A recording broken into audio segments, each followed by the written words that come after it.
लोगों को लगता है कि रनिंग करने के लिए बस उठो, जूते पहनो और दौड़ पड़ो।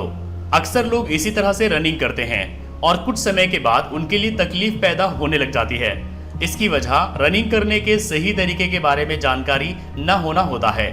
दरअसल रनिंग करना एक साइंस है। जिस तरह क्रिकेट में टेक्निक अच्छी होने पर बल्लेबाज बिना दिक्कत के लंबी लंबी पारियां खेल सकता है, उसी तरह सही तरीके से की गई रनिंग की वजह से आप लंबा दौड़ सकते हैं, जिससे स्टेमिना भी बढ़ेगा।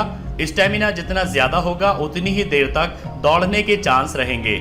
सो आज की इस वीडियो में मैं आपको रनिंग की टेक्निक और स्टेमिना बढ़ाने के बारे में बताऊंगा। तो चलिए शुरू करते हैं।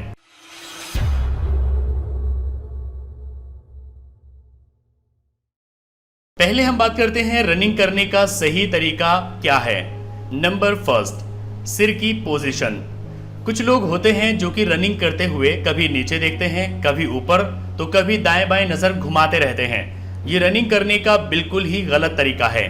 रनिंग करते समय हमारा सिर एकदम सामने की तरफ होना चाहिए। अगर सिर नीचे या ऊपर की तरफ झुका रहेगा तो गर्दन की मांसपेशियों में खिंचाव आ सकता है। आप गर्दन को ऊपर नीचे करके इसे आजमा सकते हैं, जिससे आपकी समझ में आ जाएगा कि मैं क्या कहना चाहता हूँ। भागते वक्त न तो ज्यादा आगे की तरफ झुके और न ही पीछे की तरफ। कोशिश करिए कि आपका शरीर रनिंग के वक्त थोड़ा सा आगे की ओर झुका रहे। नंबर सेकेंड, हाथों की पोजीशन। रनिंग में हाथों की मूवमेंट का बहुत बड़ा योगदान होता है। हाथ अगर सही पोजीशन में रहे तो एक सही टेक्निक की वजह से आपकी स्पीड में काफी इजाफा हो सकता है। दौड़ते समय अपने हाथों को कंधे से 90 डिग्री के कोण यानी एंगल पर रखें। जब आप भाग रहे हो तो ध्यान दीजिए कि हाथ आगे पीछे जाते वक्त आपकी पसलियों और कोहनी के बीच में ज्यादा गैप ना बने। हाथों को ऐसी मूवमेंट में ना रखें कि दायां हाथ बाएं हाथ की तरफ जा रहा हो। भागते वक्त अपनी दोनों हथेलियां या मुट्ठी कुल्हे से ठोड़ी तक आती जाती रहे। इससे आपको मोमेंटम मिलेगा और स्पीड बढ़ेगी। नंबर थर्ड, पैरों की लैंडिंग। ये रनिंग करने का सबसे अहम पहलू माना जा सकता है। ज्यादातर लोगों का रनिंग को लेकर सवाल होता है कि पैर लैंड कराते वक्त पंजों के बल लैंडिंग होनी चाहिए या फिर हील के बल। अक्सर लोग रनिंग करते वक्त पहले हील को जमीन से छूते हैं और फिर उनके पंजे नीचे आते हैं। ये बिल्कुल ही गलत है। हील जमीन पर पहले छूने की वजह से शरीर का सारा भार टखनों के जरिए होता हुआ घुटनों तक आएगा। अगर हम लंबे समय तक इसी तरह से रनिंग करते रहे तो घुटनों में परेशानी आ सकती है। ऐसा ही पंजों की सबसे पहले लैंडिंग कराने पर हो सकता है। इसलिए आप ये कोशिश करिए कि आपका पैर एकदम सीधा जमीन पर लैंड हो। इसकी वजह से शरीर के सभी हिस्सों पर बराबर दबाव पड़ेगा और कोई परेशानी नहीं आएगी। इसके साथ ही सीमेंटेड रोड पर दौड़ने से आपको परहेज करना चाहिए। अब बात आती है पानी पीने और सांस लेने की। दौड़ने से 5-10 मिनट पहले आप थोड़ा पानी अपने हिसाब से पी सकते हैं, लेकिन आपको दौड़ने से पहले ज्यादा पानी नहीं पीना चाहिए। अगर आप ज्यादा पानी पीते हैं तो आपको दौड़ते समय पेट में दर्द हो सकता है। इसके साथ ही आप दिन भर भरपूर पानी पीजिए, क्योंकि दौड़ते समय शरीर में काफी सारा पानी पसीने के रूप में बह जाता है। रही बात सांस लेने की, तो कई लोग पूछते हैं कि क्या दौड़ते समय मुंह से सांस लेना चाहिए या नहीं। तो मैं आपको बता दूं कि दौड़ते समय कभी भी मुंह से सांस नहीं लेना चाहिए।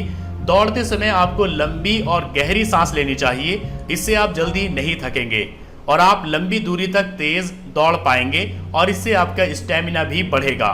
चलिए हम बात करते हैं रनिंग स्टेमिना बढ़ाने के बारे में। नंबर फर्स्ट, कंटिन्यूटी रखें। कोई भी चीज 2-4 दिनों तक करने से एकदम परफेक्ट नहीं हो जाती। किसी भी चीज में परफेक्शन हासिल करने के लिए उसे लंबे समय तक करना पड़ता है। यही बात रनिंग पर भी लागू होती है। अगर आप स्पीड स्टेमिना बढ़ाना चाहते हैं तो हफ्ते में कम से कम 5 दिन रनिंग जरूर करिए। इस वजह से शरीर की सभी मसल्स एक्टिव रहेगी। रोजाना रनिंग करने से पहले थोड़ी सी स्ट्रेचिंग करिए, ताकि भागने से पहले शरीर की सोई हुई मांसपेशियां पूरी तरह से खुल जाए। नंबर सेकेंड, हर दिन कुछ एक्स्ट्रा दौड़िए। मान लीजिए कि आप आज से ही रनिंग स्टार्ट कर रहे हैं, तो पहले करीब हफ्ते 10 दिन आप नॉर्मल दूरी को तय करिए, लेकिन जैसे जैसे आपका शरीर खुलता जाएगा रोजाना रनिंग में थोड़ा समय आप बढ़ाते जाइए। अगर आप शुरुआत में 10 मिनट रनिंग करते हैं तो आप कोशिश करिए कि हर दिन के साथ 1-8 मिनट का इजाफा करते रहिए।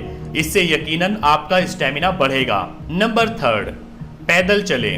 वॉक करने से भी स्टेमिना बढ़ाया जा सकता है। आपने लोगों को पार्कों में घूमते और टहलते देखा होगा।